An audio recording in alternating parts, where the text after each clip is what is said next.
All right, we have a brilliant interview for you guys today. Living It legend. hasn't happened yet, so Yeah, you're right. It might suck. Yes. But at least the person I'm interviewing is brilliant.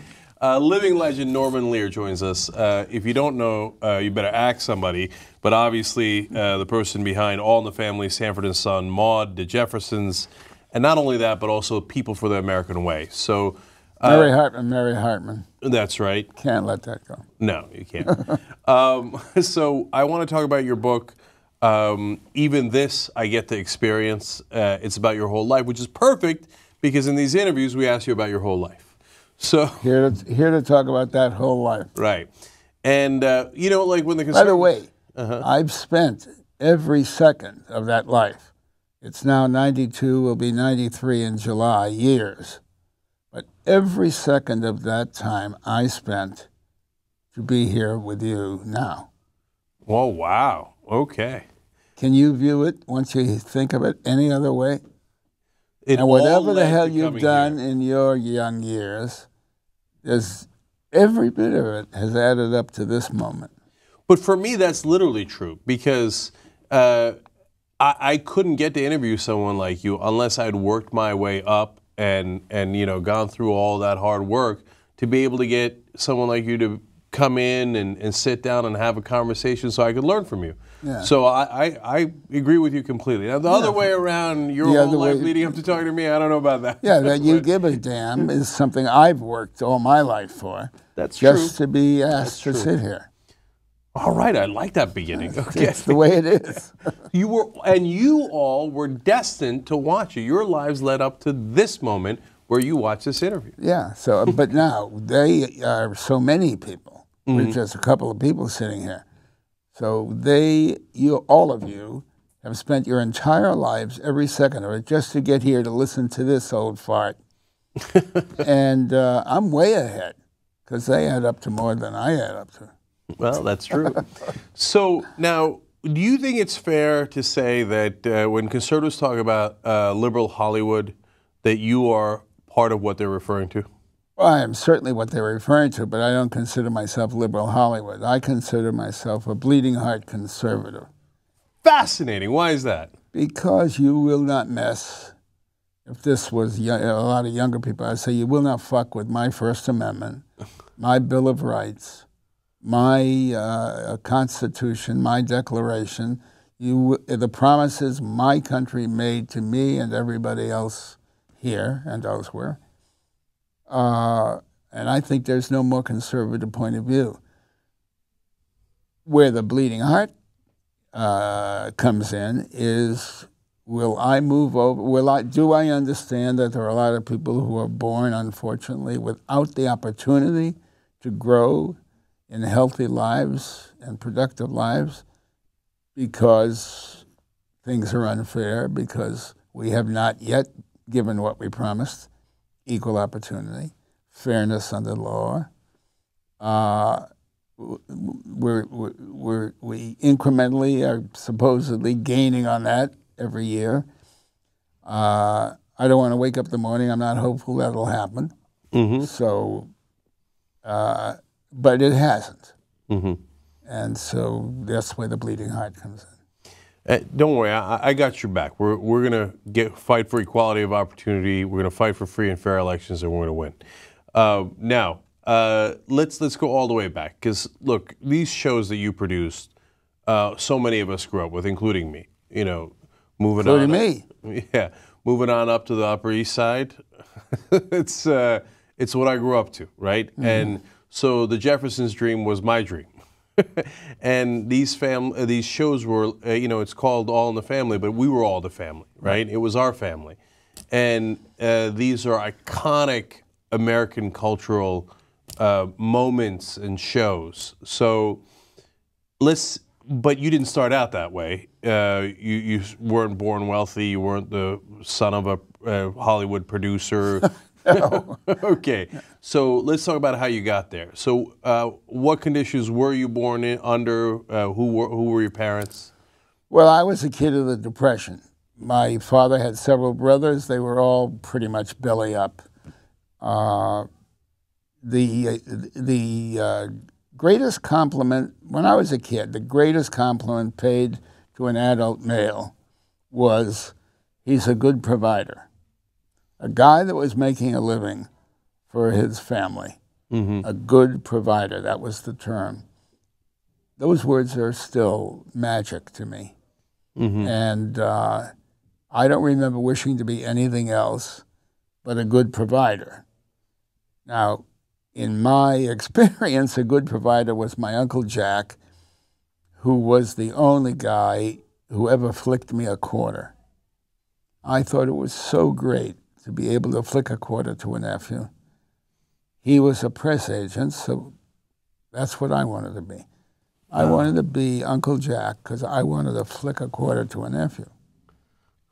That was, and I didn't have parents who asked me what I wanted to be or seemed to give a damn. So that was it for me, a good provider. Your parents, I read, are the basis for the parents, Archie Bunker and...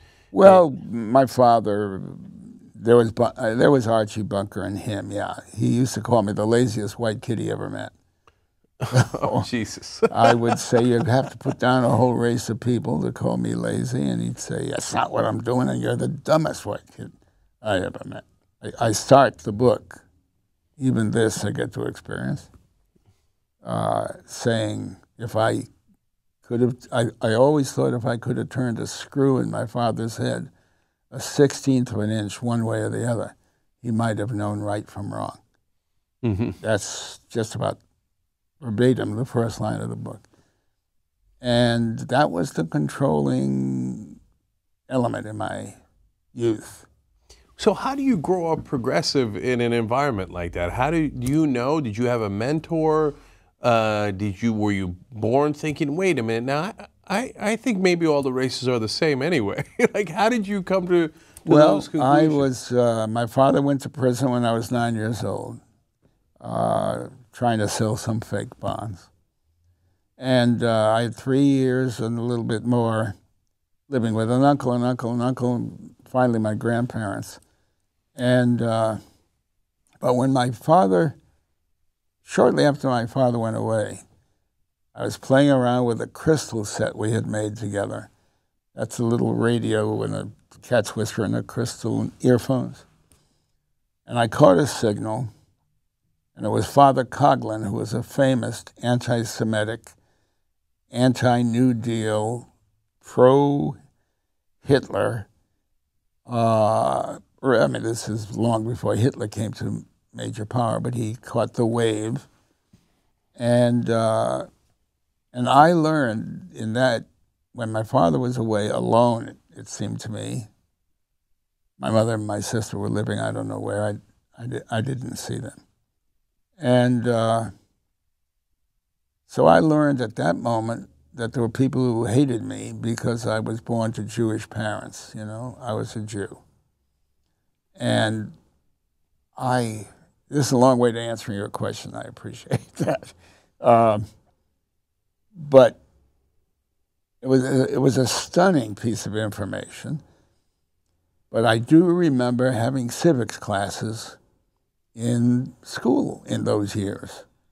We don't have civics in our educational system in public schools today. Despite all the patriotic bullshit, we don't have civics. But we had when I was a kid, and I was in love already with those guarantees and promises and so forth. And I felt these laws and rules and were there to protect me. Oh, as a matter of fact, when I was graduating from high school, I entered it was the first American Legion oratorical contest. And we had to pick a subject. Mine was the Constitution and me. And I thought maybe as the member of a minority that those promises might have meant of the Declaration, the Bill of Rights, might have meant just a little bit more to me than it meant to somebody who didn't need it as much. That was my first awareness, but it was real early. And my appreciation of that grew from there. So then later you're going to college, and you drop out of college to go to World War II, join the military, go to war. But see, that I look at that as a really straight line from learning what America meant to, won a scholarship my first year, the only year at college, with that in that American Legion debate, and then of course I was going to enlist.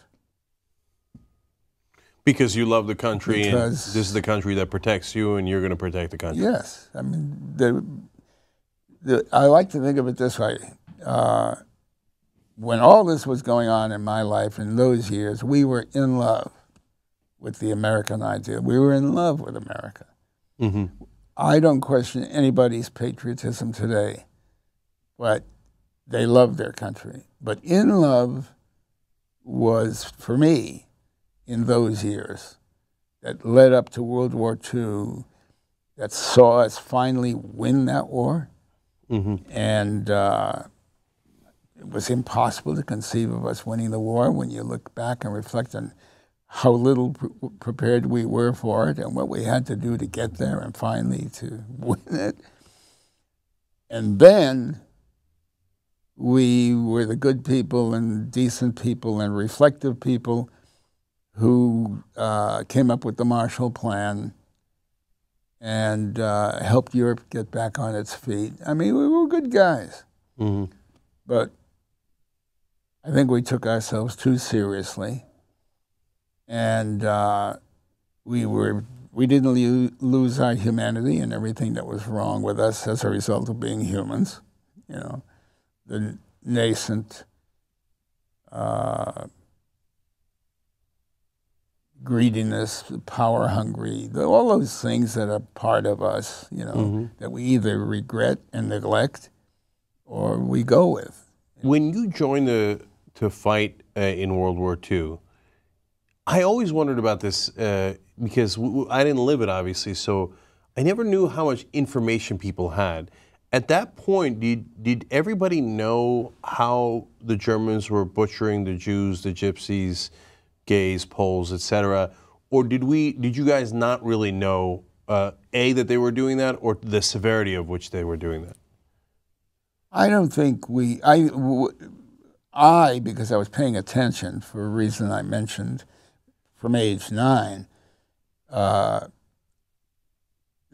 word Holocaust didn't exist. I'm not talking about anything we learned, through the war and at war's end, but that they were, that the Nazis were far right fundamentalists. I mean, crazed people. We saw in their marching and their carrying on and Hitler's speeches. I mean, it was a burlesque for us. Not that we were laughing at it, but we knew they were bad. I mean, they were really bad guys. Mm-hmm. And we saw enough early footage, Fox Movie Tone News, of buildings destroyed, artwork, commanded or commandeered. We knew they were bad guys. But did you know there was concentration camps? I don't think we knew at that time there were concentration camps. We knew that, I don't remember, maybe we knew that people were being herded together and something was happening. So, I mean, look, it had to... we went overseas in the course of the war. I learned about concentration camps. Oh, okay, okay. And when we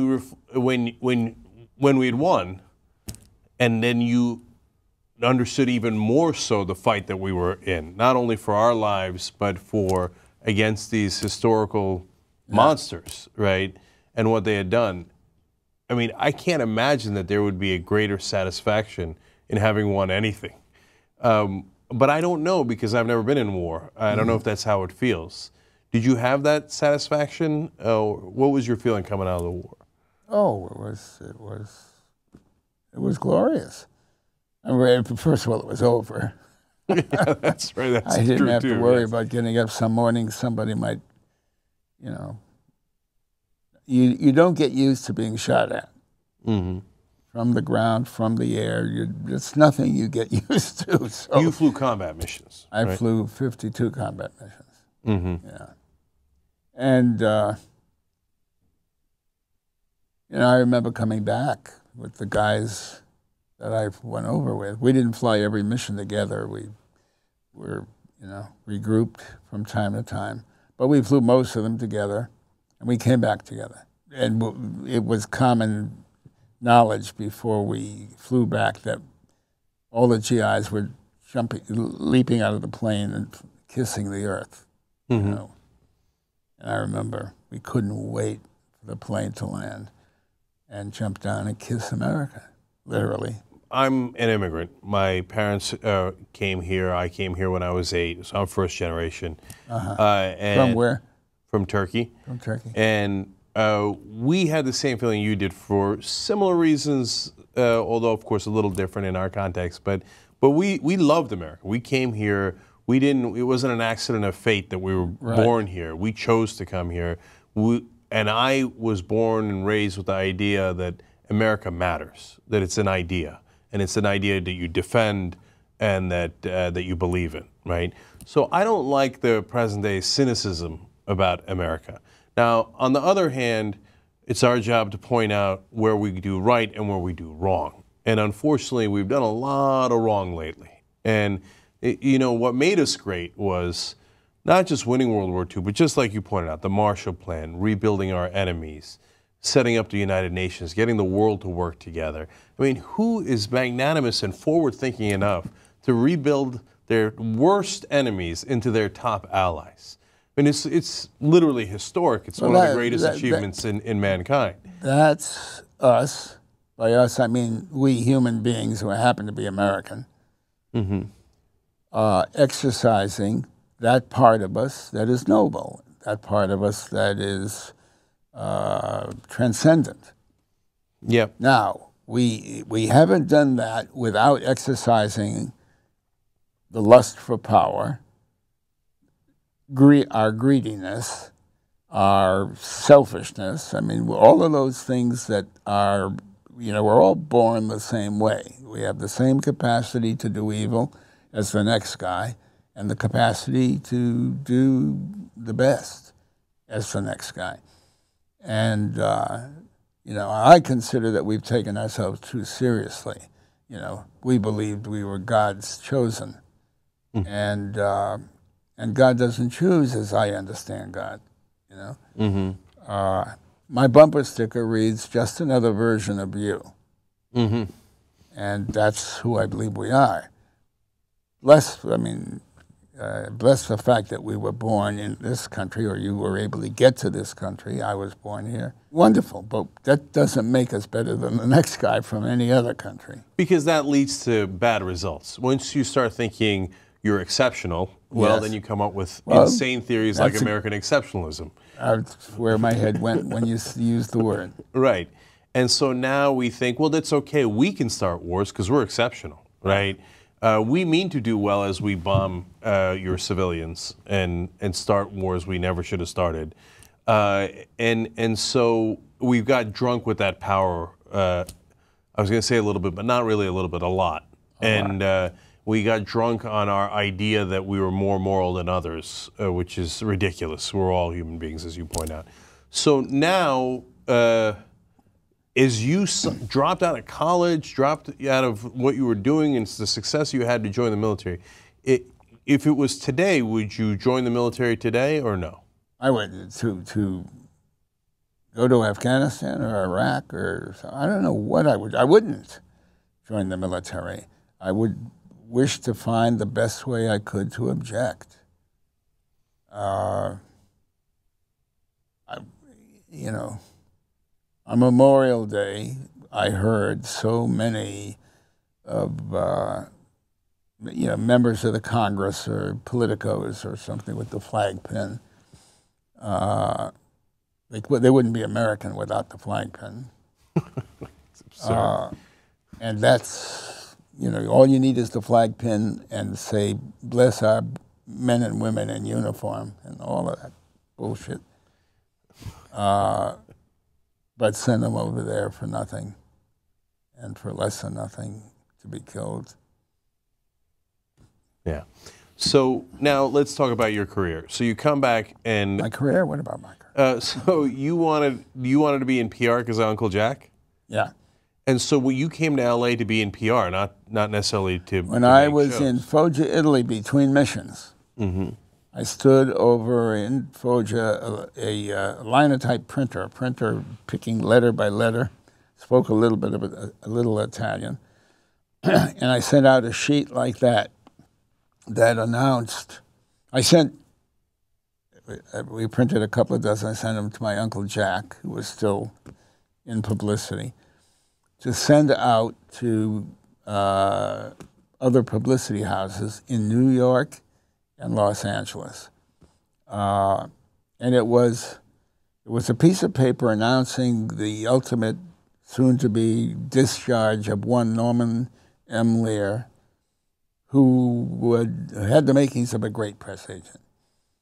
And I remember making a big deal of, he doesn't want to be the guy, he wants to be the guy of whom they say, who's that with so-and-so?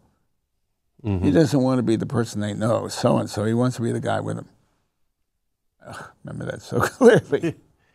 And I had two responses. Jack sent out these letters. One was a job offer to this GI coming home from the war, and the other was an offer to meet. Didn't hear from the rest. And so my first job, I was married, by the way, before I went overseas, and I accepted the job offer.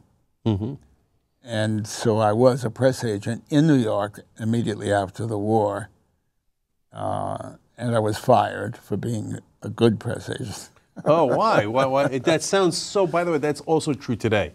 Most of the PR people I meet are in the business of suppressing publicity, not in the business of actually spreading publicity. They get it in their heads. They're like, bad news leaks out, we're all fired, so we want no news. That's my sense. It was a different, there are no newspapers and there are no columnists. But in the years I'm talking about, there was the name Walter Winchell, everybody seems to know. But there was a Leonard Lyons and a Dorothy Kilgallen and Dalton somebody, and Louis Sobel. There were 15 major columnists. My job as a young press agent was to make up witticisms or sounds in the night, I remember Winchell used to use, so that they would quote our clients. And my job was to get our clients' names in the paper, in the columns. So there was a major columnist named Dorothy Kilgallen on the New York Journal-American. And we had Kitty Carlisle and George Moss. He was a major playwright, she was a major actress. And I wrote, they didn't know each other, but they were clients. And I wrote that Kitty Carlisle gifted Moss Hart with a pocket flask measured to his hip while he napped. So somebody must have said, what the hell is this bullshit, Dorothy? To Kilgallen. And she called my boss, George Ross, and wanted me fired. Wait, I don't get it. Why? What was wrong with Because it was that? silly. I mean, measured to his hip while he napped. And I mean, it was just, that's why I said it was too good. It was a good line. George docked me. I was getting $40 a week. He took me down to $35. And I stayed with him. She happened to print another item that I wrote. This is when I was fired.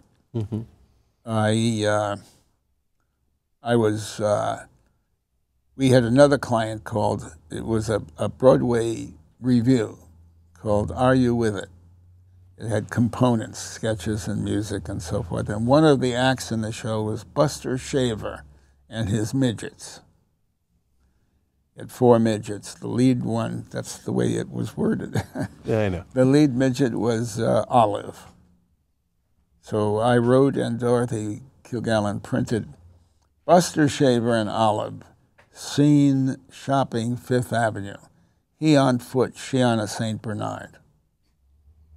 Now that's plainly silly, but I thought funny and interesting. Uh-huh. I could believe it if I could believe a lot of other things that were going on at that time. Anyway, I was fired. So then I went to California. You see, but that's PR. That's done right. I mean, did you get them publicity? You got them publicity. I got them publicity. Right. So you come to LA. How do you get into the TV business? A cousin here who was married to a fellow who had come to California to be a writer, a comedy writer. Mm-hmm. And our wives one night were out for dinner. We're out to a movie. And we were taking care, we each had a kid, little kid.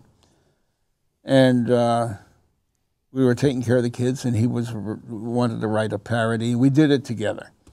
And they came home, 10:15 or something. And I said, why don't we go out and see if we can sell it? Because there were a number of clubs, nightclubs.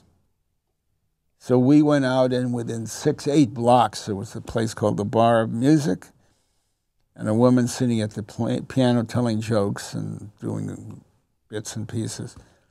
And we sold it for $40, which was a big number in my head because that's the most I had ever made. In a week, right? Yeah, in a week. We started to write together.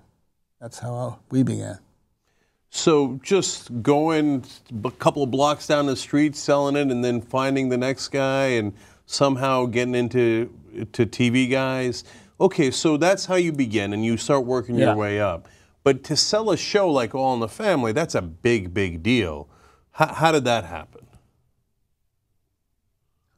How did that happen? I was doing very well. I'd done work for the Dean Martin, Jerry Lewis, Colgate Comedy Hour. Ed Simmons and I wrote. We wrote the Martha Ray Show. We wrote the George Gobel Show. So we were established writers.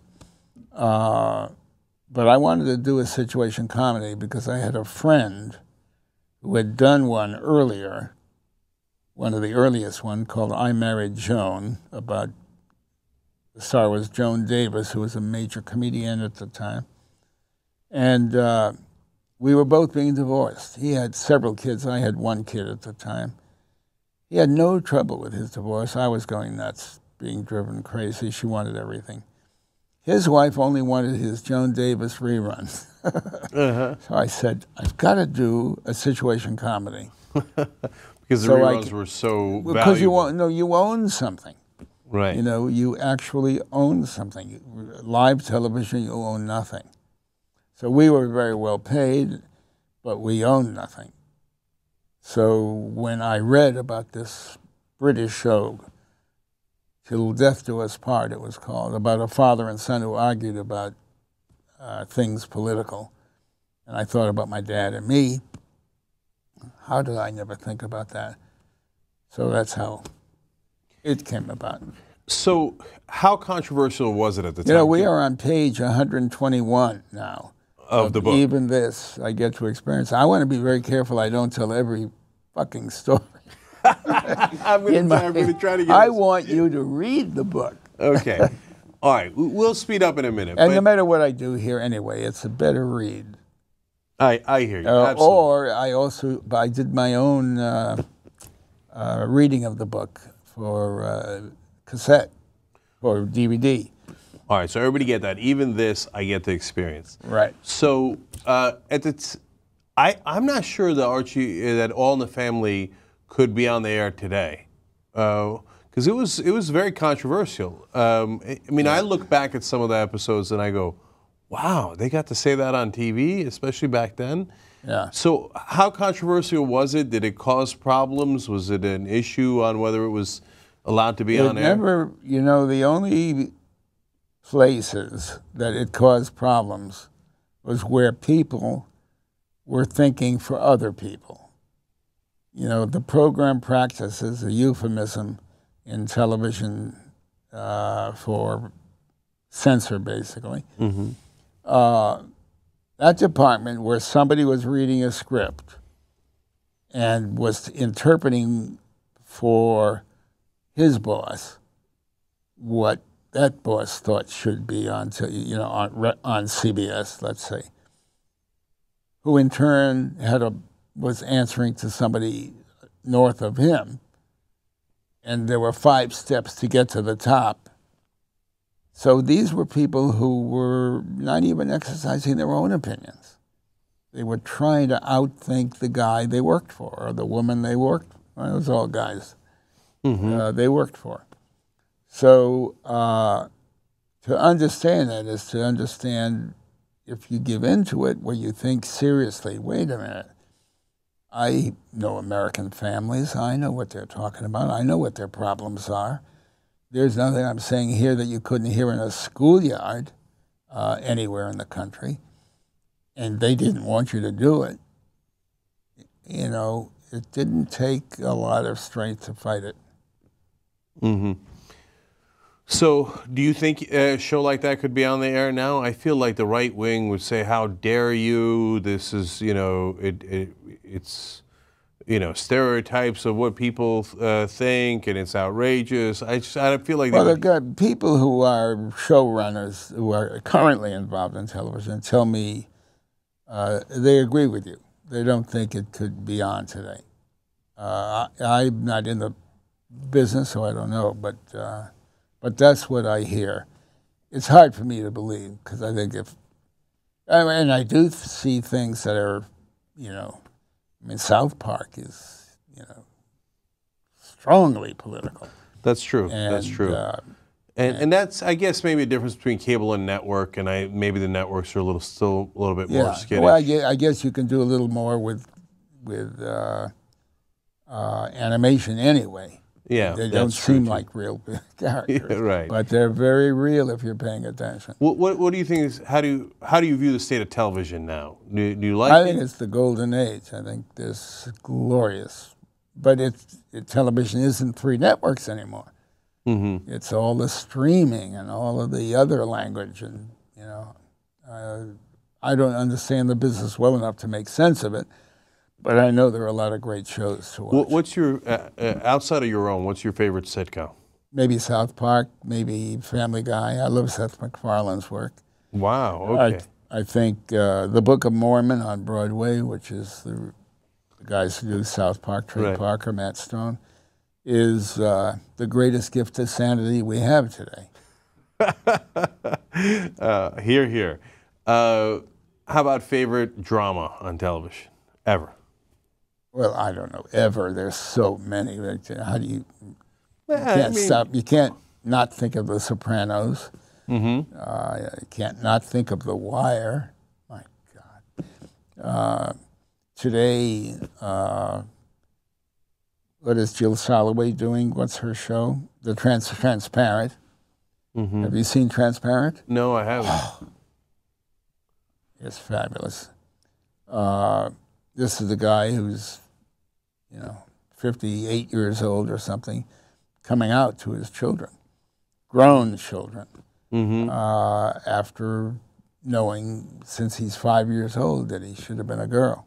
And it's brilliant, just brilliant. Okay, yeah, no, I'm right there with you. Sopranos, The Wire, certainly top 5, not top 2. I hear, practically every day, what do you mean you're not watching Enterprise, or is that the show? Or Blackish, or The Veep, or all the time. In 1985, you wound up selling your company. Was it to Columbia? We sold the company to Coca-Cola. That's interesting. They sold it to Columbia. Okay, so what was the company at the time? Was it all the rights to the TV shows that you had produced? It was the rights. It was all of the shows, and we had some television stations and some motion picture theaters. It was a big. And combination Coke of bought things. it. That's fascinating. The Coca-Cola company bought it, yeah. Huh, okay.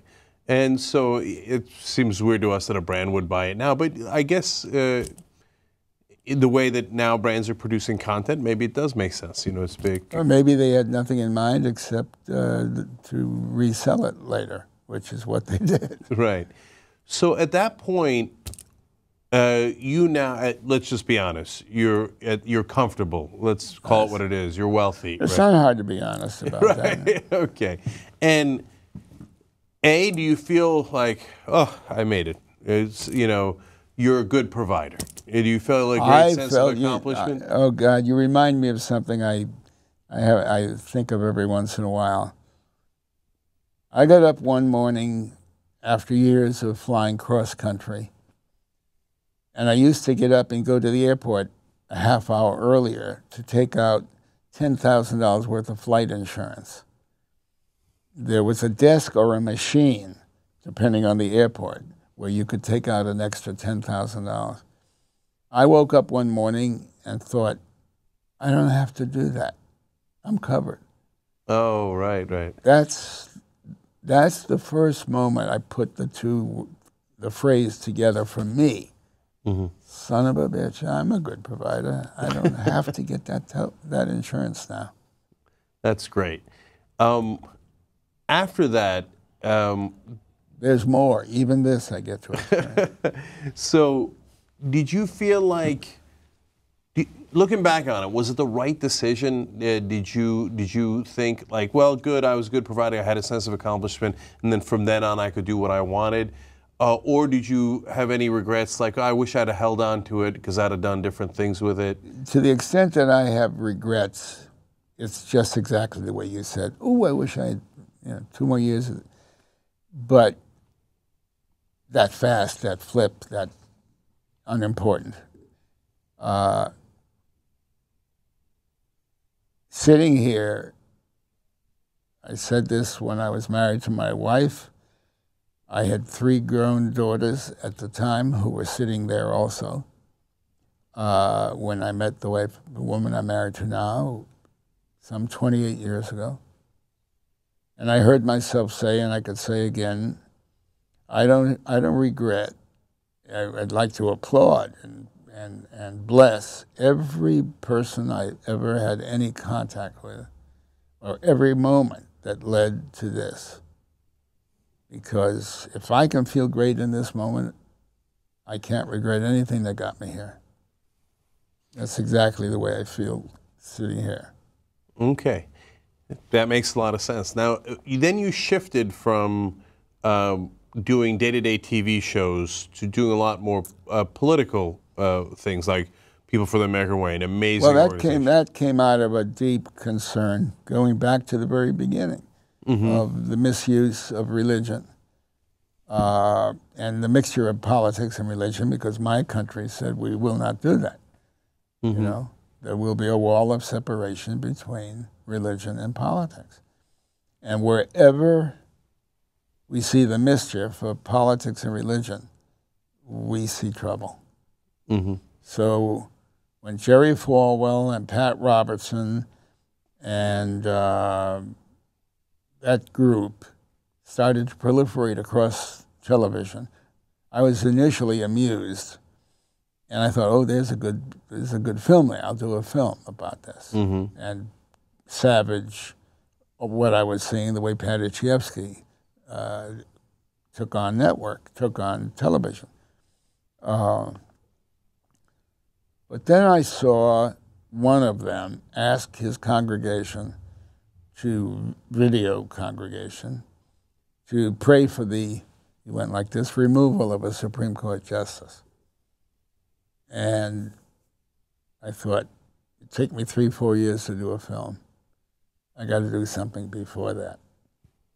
So I made a TV spot in which a working guy, it was just a 60-second TV public service announcement, in which a working guy said that he and his wife and his kids argue about politics all the time around the kitchen table. And now there were ministers saying you were a good Christian or a bad Christian, depending on your political point of view, And he's very confident his wife is a better Christian than he was. But the ministers and he agree on everything. So he wound up saying, there's got to be something wrong. When anyone, even a preacher, tells you you are a good or a bad Christian, depending on your political point of view, that's not the American way. And I took it to Father Hesburgh at Notre Dame because I knew him and I showed it to him and he thought it was wonderful. And he gave me the names of some other mainline church leaders to visit. But he also said, in addition to what my concerns, political concerns, I would find that mainline church leaders were concerned about the way they misuse Scripture. There was another word, not misuse, stronger than misuse Scripture, and could never forget that. And in somebody's office, somebody said, "I love that PSA." And at the end, when he says that's not the American way, you guys should be people for the American way. So that's how, I didn't get up any morning and decide to start an organization. I did what I do, and it came as a result. So out of that PSA and out of that moment, you decided, no, we got to fight back in a more organized Yeah, I paid to put that on television in Washington so that the Congress would be sure to see it. And there were only three, as I remind you, 3 networks. And 2 of them had me on within 24 hours because it was so unusual and it was so, well received. Right. Now, at that point, those guys are just getting started. But as it turns out, they grew and grew in power and pushed the country further and further right wing. What do you think went wrong? Why did they accumulate that much power? Because there were other elements in the culture that knew how to use them, knew how to fund them for their own purposes. The fundamentalist thinking and the fundamentalist political thinking, fundamentalist religious thinking, and there's this mesh of interests. They supported each other, and they continue to support each other. And General Eisenhower, who was my commanding general in World War II, and 2-time Republican president of these United States, you can't mention one time he was mentioned in the 2008 elections, 2012. I don't know before that. I haven't checked.